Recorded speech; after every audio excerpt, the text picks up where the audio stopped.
Welcome back to ITE 1932 Technical Writing. Here we will discuss initiating and responding to formal written communication. This is the color coding that we will be using for this lecture and all the subsequent lectures. Please pause here for a bit and remember this color coding. First, let's look at forms of formal written communication. The most common and prevalent way of formal communication these days is email. It's used today for many professional purposes. It's mostly the de facto solution. We still have memorandums, memos that are sent and used within various organizations. It's used to bring attention to a problem or to solve problems. We still use the old formal written communication, that means printed or written letters. This used to be the main way of formal communication for a long time in human history. And today we use letters when an email is not enough, when you feel that an email is too informal. Now, let's look at email because that is the one that you would be using most of the time. You should pick an email address that is professional. Look at these email addresses.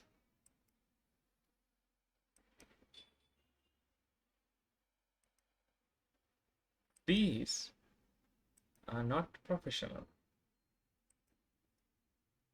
This one is. That does not mean that you have to use your full name for your email address. You can use something like Kamal A or Kamal Abe or K Abe or Kamal A B E with dots. One important thing about modern email communication is the fact that the dots do not matter. So it is possible for you to use dots in places that there should not be, and they would not affect the email client and your receiving of these emails. Either way, you should keep your email address professional. Then the subject line should be concise, clear. Look at these subjects.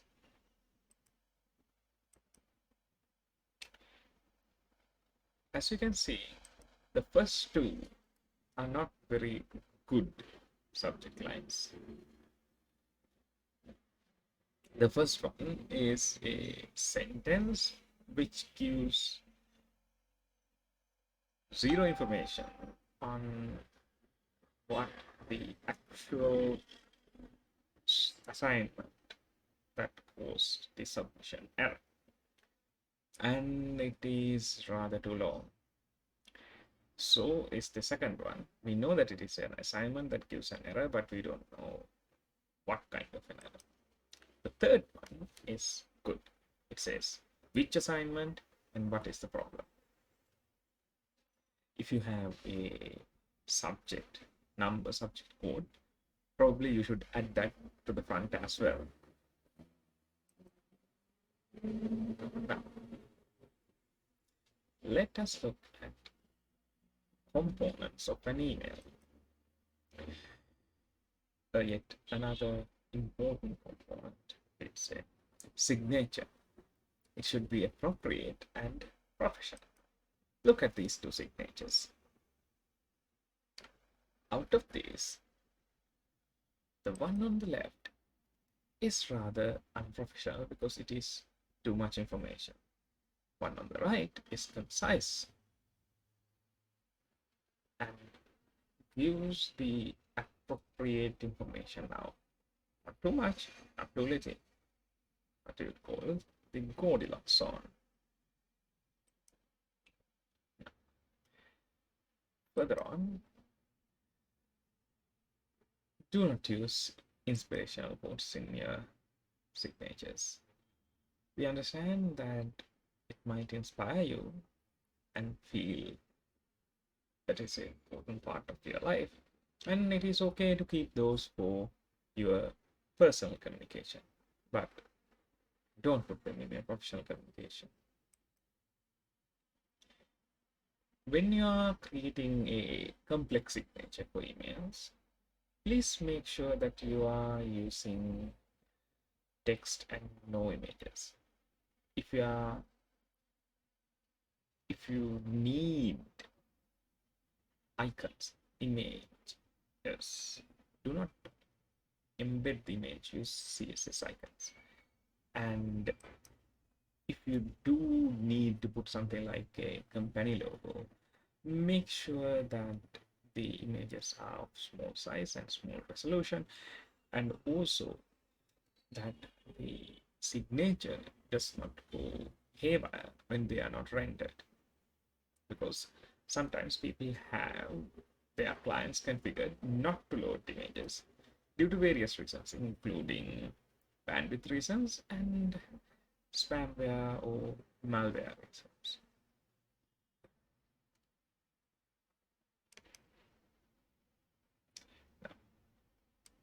Addressing.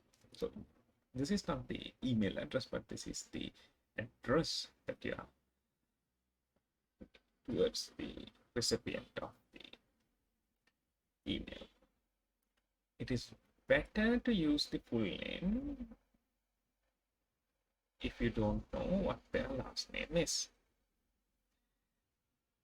And you should quote them by the title and the last name, usually. We do understand in Sri Lanka sometimes people use the title and the first name, but that is not a convention that is accepted in other places around the globe. The right convention is title and last name, not the first name. The sign off you could use regards sincerely. And in fact, you can actually put the regards so sincerely as part of your email signature so that it will automatically be included when you add the signature. Or you can decide which one to use on the fly. Of course, you can always put it in the signature and edit it when appropriate. Another part of email communication is how to use CC and BCC. Now, CC means carbon copy and BCC means blind carbon copy. When you CC it somebody, everyone who it is sent or CC'd can see each other's email addresses and that the email was sent to them. When you BCC it to somebody, the person that gets BCC can see the sent to field and the CC fields and their own. But the people who has been sent to or CC'd cannot see who it has been BCC'd to.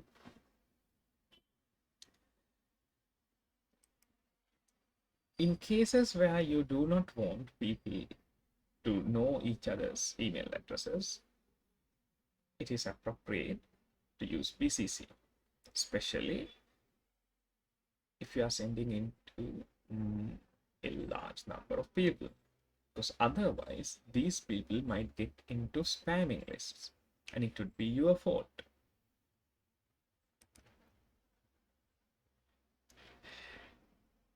So if you do not know what to do, it it is rather safe to stay on BCC. And then somebody might say, you can start CCing in this particular mail. But it is safer to BCC than to start with the CC, because once you CC it, there is no going back, because everybody has seen each other's email addresses.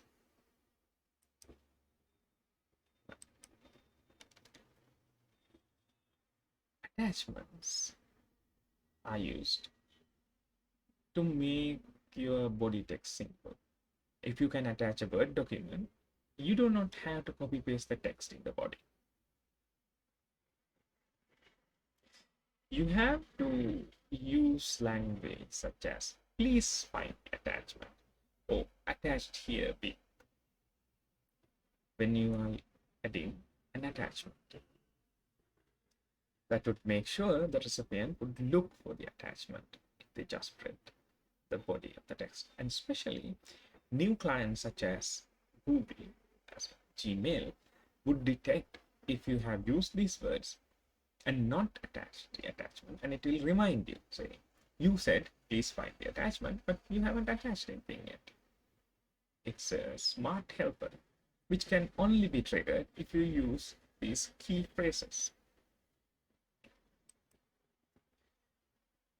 The case with the replying back is almost as similar with the previous case. You can use either reply or reply to all. Now, remember, if you are replying to an email which was directed at you as individuals, don't use reply to all. Just use reply so that only the sender will get the reply. You use reply to all if and only if you want everybody on the thread to receive your email. If you always do reply to all, you would be considered a spammer. Please make sure that you are familiar with when and when not to use reply to all. Again, the safe default is to reply instead of replying to all. Now we'll move on to memos. Memos are usually internal documents, and they would have the following basic sections. There would be a heading. It will show the reader's names and job titles. From it will show your name and job title, date, subject, and then it will have an opening segment telling what the purpose of the memo is. Then you will explain the background,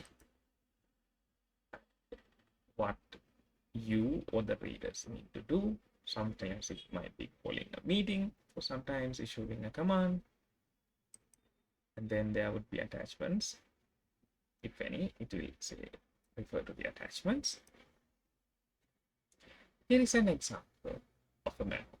Pause here, have a look at it.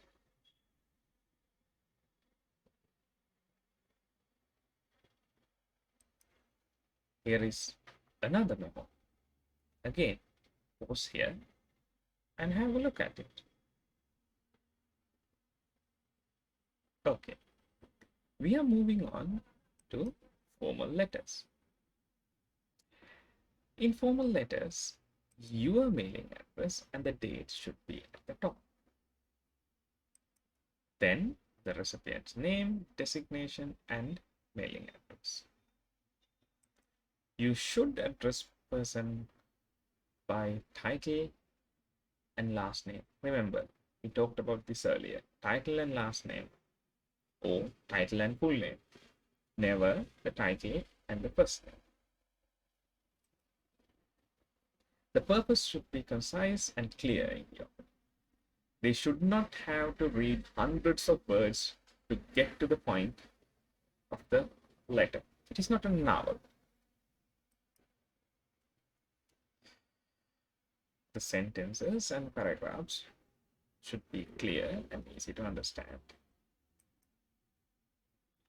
You sign off with regards or sincerely. And make sure you leave space for your signature. If you feel like you are running out of space in the first page and the only thing that is going to be on the second page is your signature, it is better to reconsider the amount of text that you are putting in the letter. You can solve it in two ways. Either you can summarize the first page and keep it to a single page, or maybe be a bit creative and make sure that your signature is not the only thing on the second page. So and so forth. And under your signature, you should have your name and designation. And below that, if you are copying this letter to others, remember, just like in email, you have to list those who it has been copied to with their proper names and designations. Then enclosures. So these are basically real life attachments, physical attachments. Here is an example of a formal letter. Pause here and read this. Now, let's look at initiating versus responding. When initiating an email, the subject should be clear and concise. The purpose and relevant details should be indicated. The memo, it is important to include all the relevant and only those relevant information. If it is a letter, again, the subject should be clear and concise. Purpose and relevant details should be indicated. Remember, emails and letters are almost the same thing. It's just a matter of the medium of communication. And when you are responding in email threads, you can have a little bit of an acknowledgement saying, I received your email, and respond to what is said in the initiating email. In the memo, in the opening statement, you have to mention what it is responding to. If it is a memo for a memo, if the second memo is a reply to a former memo, you have to mention that it is a reply to a former memo. Maybe sometimes it is a reply to an email or a letter. So these things can happen interchangeably, but you need to mention what it is for. If it is a letter, the opening sentence should acknowledge the recipient of the letter by date of the correspondence. This is in response to your letter numbered, the number, dated, the date, full stop. So that is a very clear sentence which explains what this letter responding to. As Pathik thought, let us look at a person who was well versed in formal communication during the times of World War II. Winston Churchill said the difference between management and leadership is communication. So remember that you, as the professionals and leaders of the future, to be mindful of how to initiate and respond to communication. But I shall see you next time.